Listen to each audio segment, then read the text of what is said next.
Good morning and welcome back to Coffee Break. Click.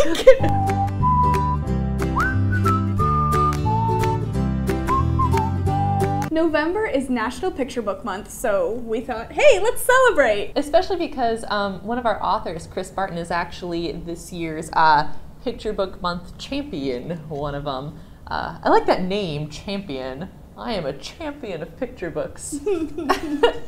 And he has a really great article about why picture books are important. And we'll leave a link in the description, but I just wanted to read like a short excerpt here. He says, "Picture books can lead to some pretty marvelous conversations between the generations. The resulting hunger for more of what's not yet known can be a powerful force in the lives of readers of all ages. But just as powerful are the memories and bonds formed and strengthened by that time a smaller reader spends on a larger reader's lap." Yeah, I think he's really getting at how social reading picture books can be. Mm-hmm. I mean, a lot of kids who picture books are made for can't read yet, and so there's this great bonding moment between teacher and student and parent and child, or older sibling and younger sibling.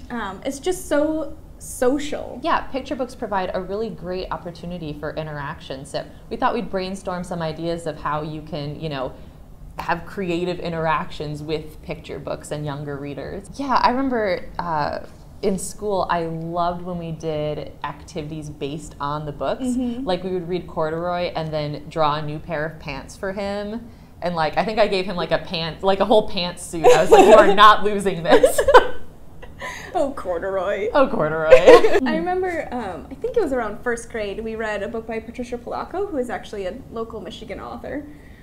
Extra tidbit of fun. She has a book called Thunder Cake that's about a grandma helping her granddaughter lose her fear of thunderstorms. So they run all around their farm getting ingredients to make thunder cake, and then by the end they have this delicious cake and the little girl's not afraid anymore.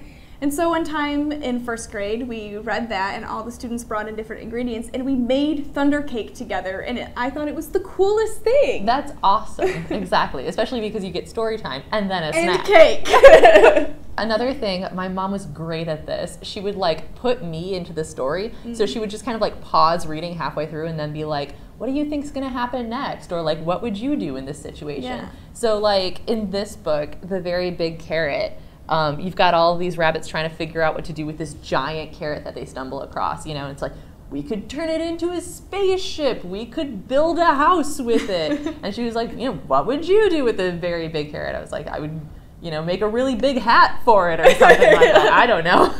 There's also plenty of books that have different voices or sounds or rhythms, and if you don't really know what kind of questions to ask or what kind of activity to do, that's just built right in, that you can, have different students do different sounds. Yeah, great read aloud books. Yeah.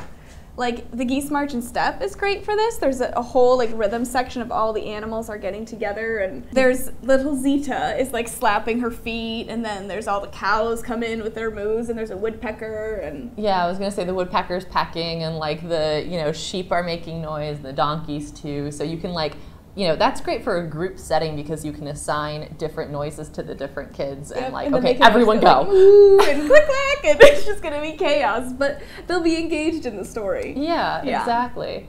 And you don't have to do anything super creative by any means. I think just reading a picture book, maybe doing voices, but even not, just spending that time with kids. Mm-hmm. I think that's what's important. Yeah. So if you have your own ideas about how to make picture books come alive, please leave them in the comments. We would love to hear from you.